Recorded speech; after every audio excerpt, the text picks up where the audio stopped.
평범하여 찬란한 삶을 향한 찬사. 아무도 알아주지 않더라도 평범한 속에서 특별함 찾기.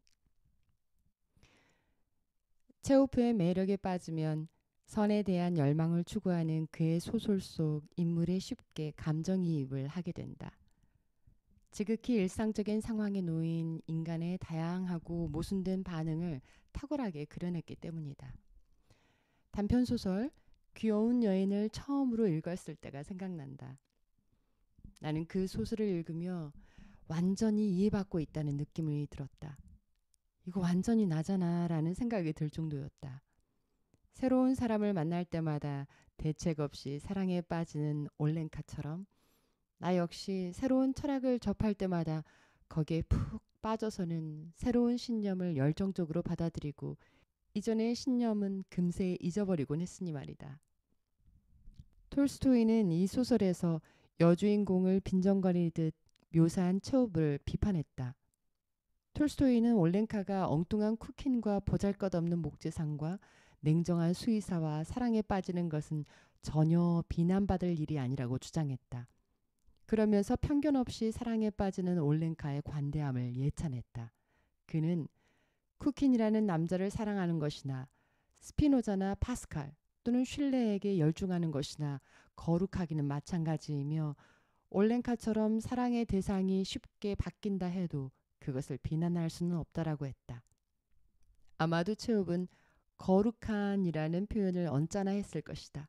주로 의대의 등록금을 벌기 위해 글을 쓴 체호프는 거룩한 사랑은커녕 다른 어떤 거룩한 것도 예찬할 마음이 없었기 때문이다.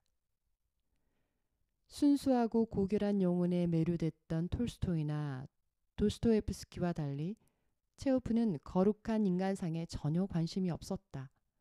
체호프는 올렌카를 통해 고결한 여성상을 칭송하려 했던 것이 아니라 그녀를 관찰함으로써 연인, 자녀, 반려동물 또는 종교와 같은 어떤 존재나 신념에 맹목적으로 집착하는 인간의 욕구를 표현하고자 했다.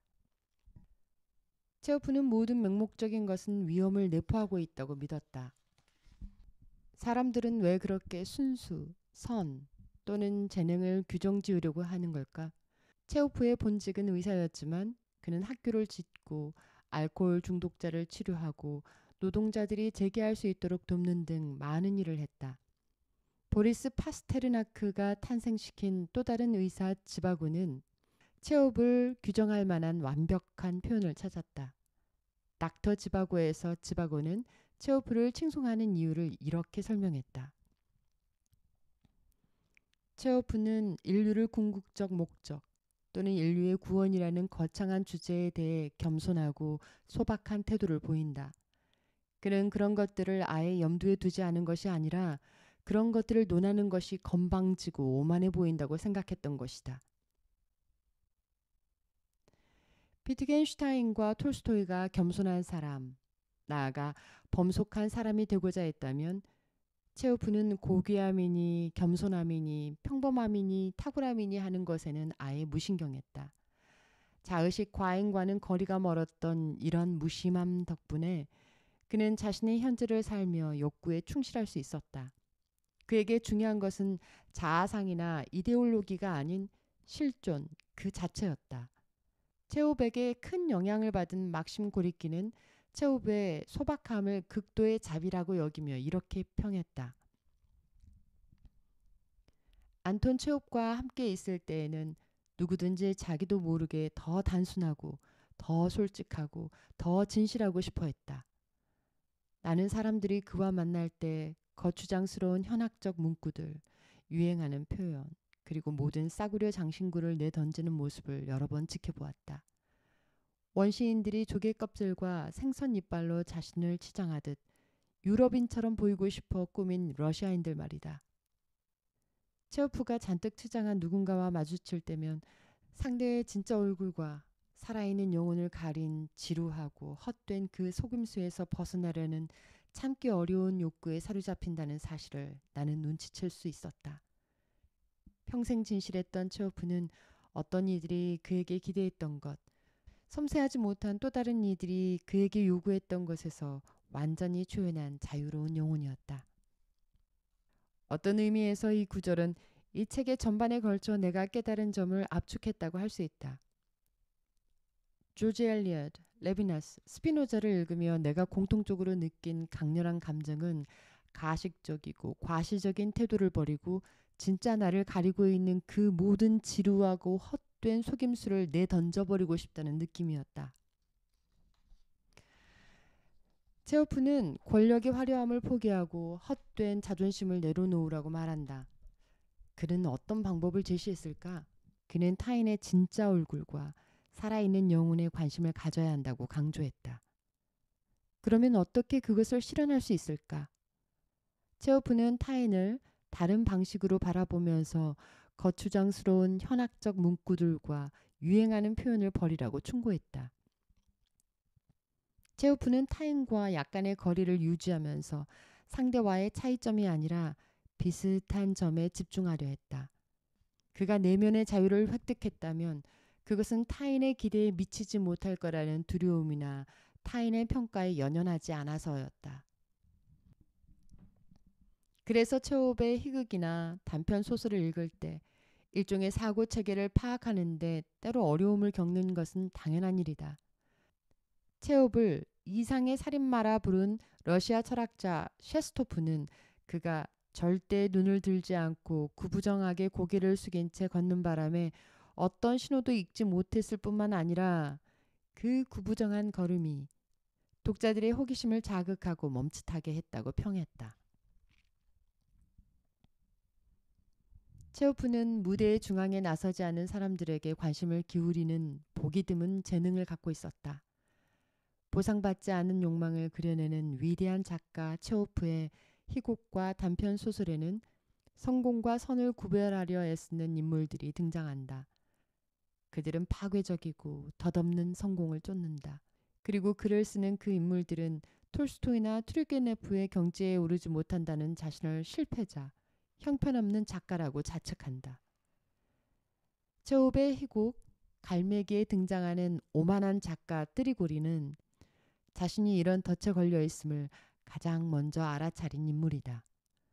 그의 놀라운 통찰력이 엿보이는 긴 장광설을 늘어놓으며 자신이야말로 자신의 가장 큰 적, 자신의 자만심에서 태어난 무자비한 비평가라는 것을 깨닫는다.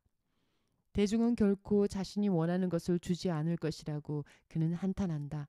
설령 그런 일이 일어난다 해도 그는 믿지 않을 것이다. 그에게 좋은 작가라는 말은 결코 만족스러운 칭찬이 아니다. 그렇지만 작품 하나가 나오고 나면 난 그걸 형편없다고 생각합니다.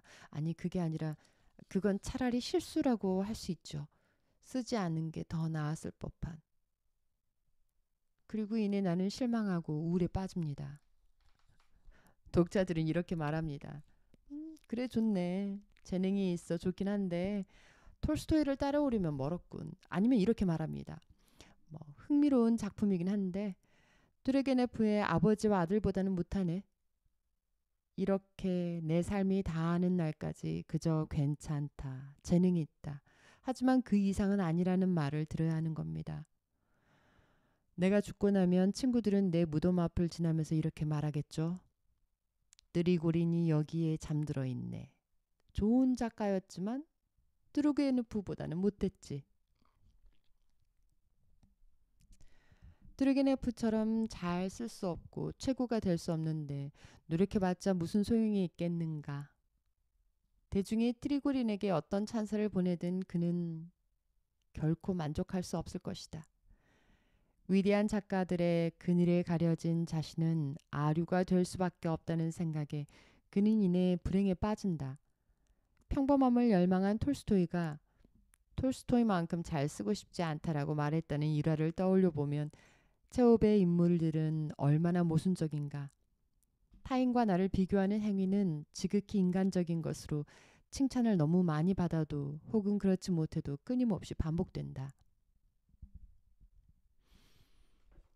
자신의 성취에 대한 미적지근한 반응도 견디기 어려운 일이긴 하지만 그렇다고 성공을 이루는 것도 그다지 쉬운 일은 아니다.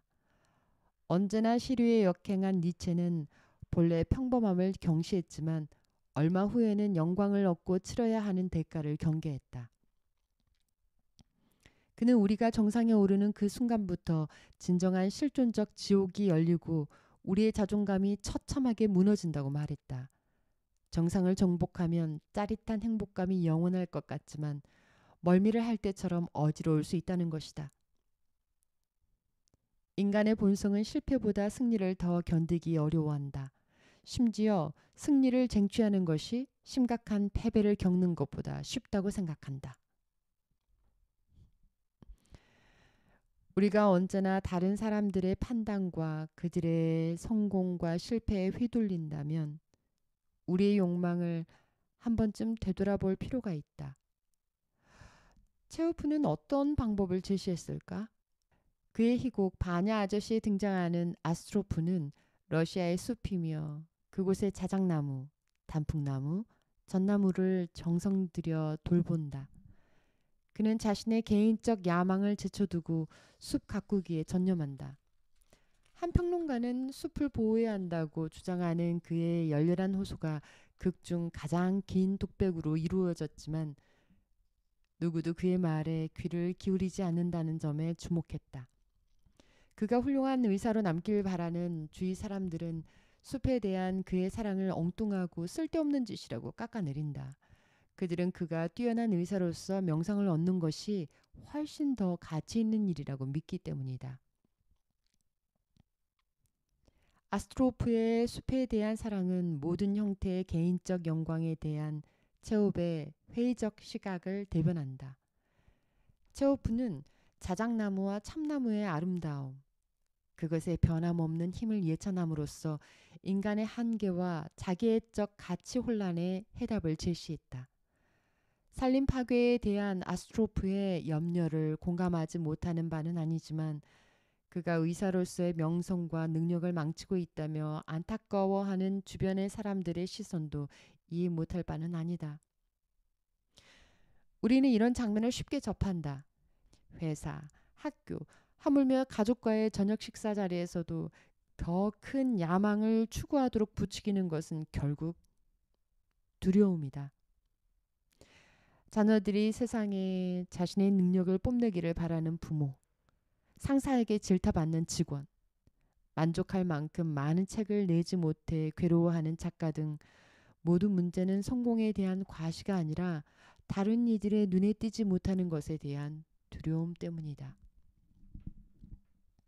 다음 구절은 자신을 비우는 겸허함을 향한 눈부신 찬사라고 할 수 있다. 아스트로프는 숲을 가꾸는 일이 자신에게 아무런 도움이 되지 않는다는 것을 안다.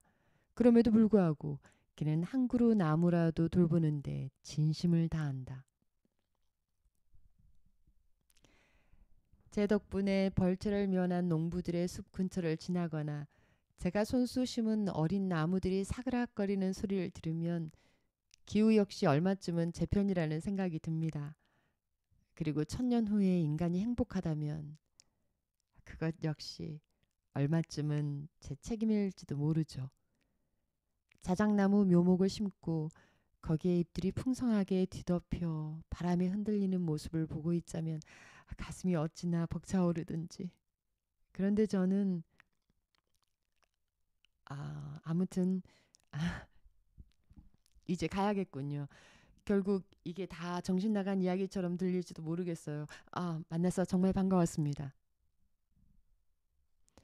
체호프는 의식적으로 아스트로프를 자신감 넘치고 스스로를 자랑스러워하는 자연보호의 선구자로 표현하지 않으려 했다. 어쩌면 그는 누가 가장 고결한지를 경쟁하는 듯한 톨스토이의 인물들을 넌지시 조롱하려 했던 건 아닐까? 게다가 체호프는 보드카 한 잔을 가져다주는 뻔한 방식으로 아스트로프의 넋두리를 갑자기 중단시켜버린다.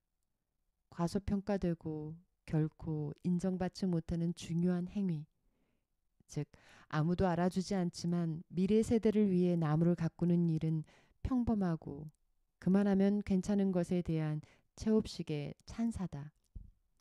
평범함 속에서 특별함을 찾아내는 것, 자작나무의 어린 새순이 세차게 흔들리는 것에 애정을 갖는 일은 결국 우리에게 남겨진 숙제임을 그는 다시 한번 상기시킨다.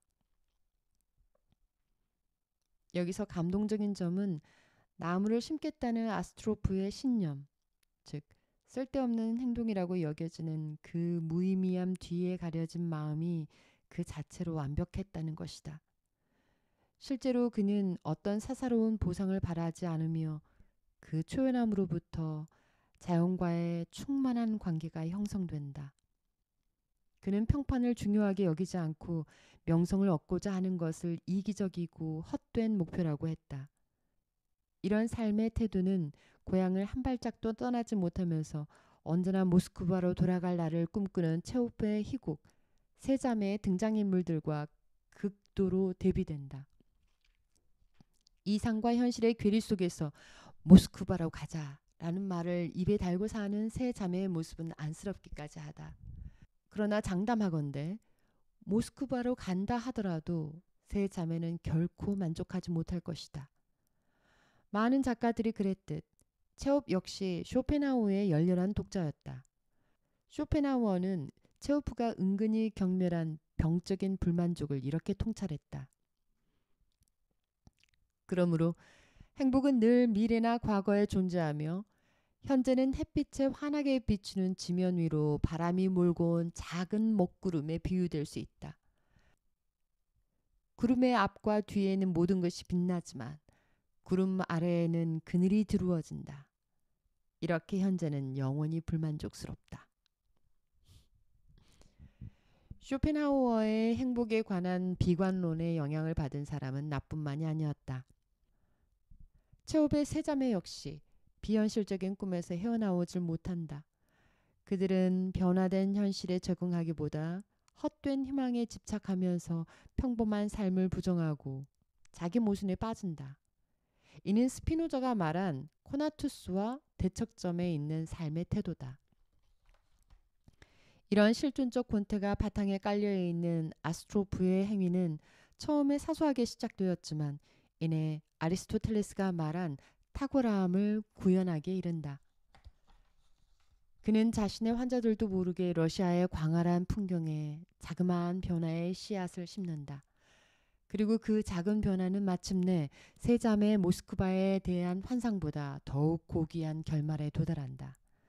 체오프는 아주 사소한 일이라도 일정한 수준의 탁월함에 도달한다면 그것은 그 자체로 비범하다고 말한다.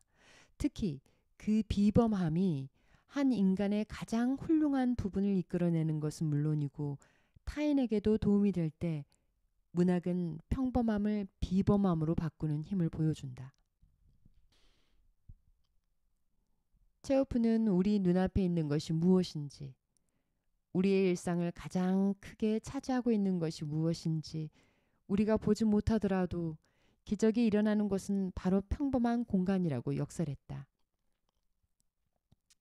스피노자의 말처럼 본래 자신의 모습을 지키며 그 안에서 가장 좋은 것을 발견하기 위해 노력하는 것이 바로 불만족을 치유하는 아스트로노프의 치료제다. 체오프의 작품 속 인물들은 대개 보잘것없는 사람이 될지도 모른다는 두려움에 눈이 멀어 자신의 진짜 모습을 보지 못한다. 그들은 결코 이룰 수 없는 이상을 희구하며 불만족스러운 현실을 꾸역꾸역 살아간다. 체오프의 또 다른 단편 소설 배짱이도 살펴보자. 그만하면 괜찮다는 마음과 그것으로 충분하지 않다는 마음 사이에서 끊임없이 방황하는 우리의 모습과 삶의 모순이 섬세하게 그려져 있다.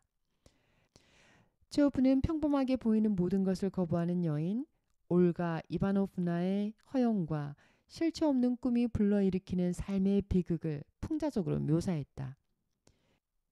이 작품은 우리가 다른 이들을 얼마나 왜곡된 시선으로 보는지 그리고 그들을 얼마나 그릿되게 이해하고 있는지를 깨닫게 해준다.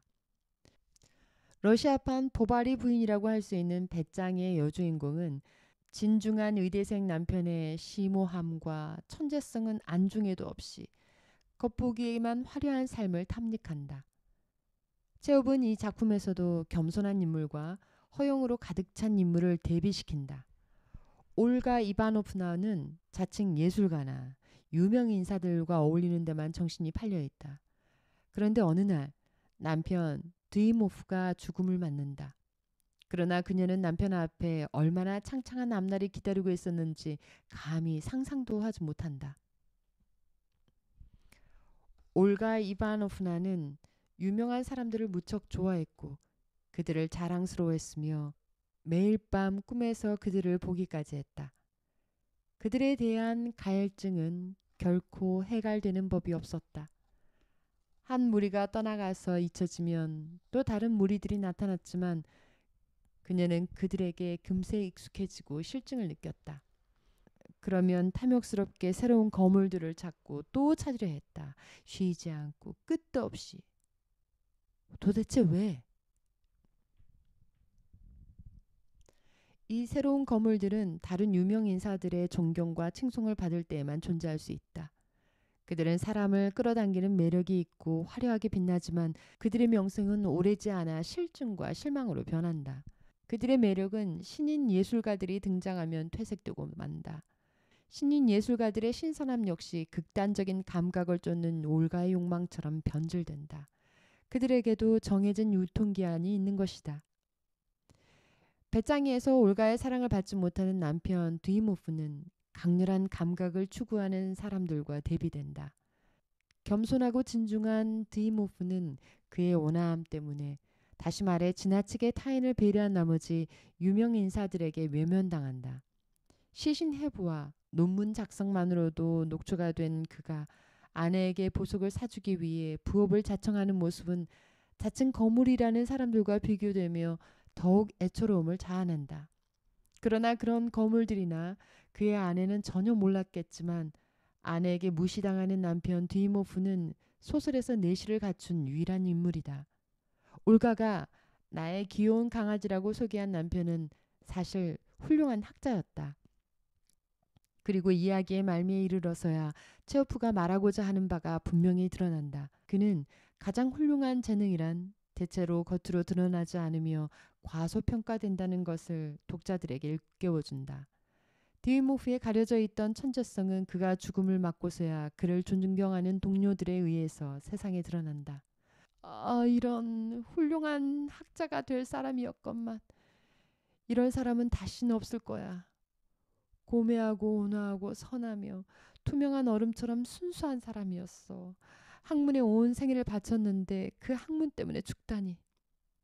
밤낮 없이 소처럼 일했는데도 아무도 그를 신경 쓰지 않았어. 이 젊은 학자가 장차 교수가 될 사람이 여기저기 진료를 다니고 밤마다 번역을 했던 이유가 이 빌어먹을 장신구 따위를 사기 위해서였다니. 이 말을 들은 올가는 당황스러울 따름이었다. 그녀가 별 볼 일 없고 시시한 사람이라고 여겼던 남편이 사실은 뛰어난 학자이자 장차 교수가 될 사람이었던 것이다. 여기서 체오프가 강조하고자 한 것은 밤낮 없이 일하며 환자에게 따뜻한 연민을 가진 드이모프와 그를 바라보는 타인의 시선 사이에 있는 괴리다. 또한 체오프의 명성을 쫓는 인물의 냉담한 모습을 부각시킨다. 미래의 유명한 인사가 될 사람을 놓친 것을 후회하는 올가의 가식적인 태도는 그녀가 얼마나 눈뜬 장님이었는지 여실히 보여준다. 올가 이바노프나는 남편과 함께한 자신의 삶을 처음부터 끝까지 하나하나 떠올려 보았다. 그리고 그가 참으로 보기 드물고 비범하며 자신이 알았던 모든 사람에 비해 얼마나 훌륭한 사람이었는지를 문득 깨달았다. 또한 그녀는 돌아가신 그의 아버지와 모든 동료가 그를 얼마나 높이 평가했는지를 떠올리고는 그들 모두가 그를 장차 저명한 인사가 될 거라고 믿었다는 사실을 알아차렸다.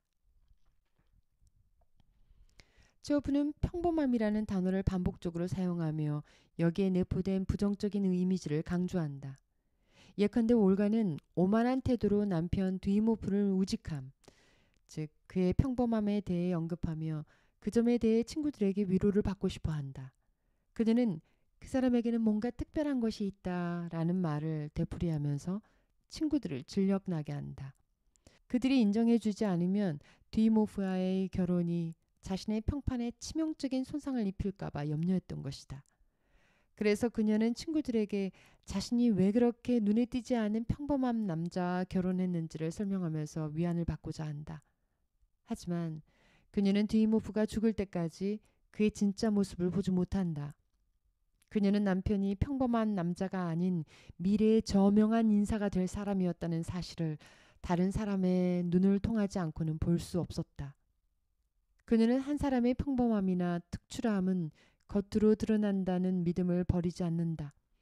어리석게도 올가는 드이모프의 죽음을 몹시 애석해 하는 그의 동료의 말을 듣고서야 남편의 참 모습을 알아차린다. 곧 죽을 것 같아. 코르스 탈레프는 떨리는 목소리로 되뇌이고 다시 흐느껴 울었다. 기꺼이 학문에 자신을 바쳤는데 그것 때문에 죽다니. 학계에 얼마나 큰 손실인가. 비탄에 잠겨 그가 말했다. 우리 중 누구하고 비교해도 드이모프는 정말로 비범하고 훌륭한 사람이었어. 우리가 그 사람에게 얼마나 기대를 걸었는데.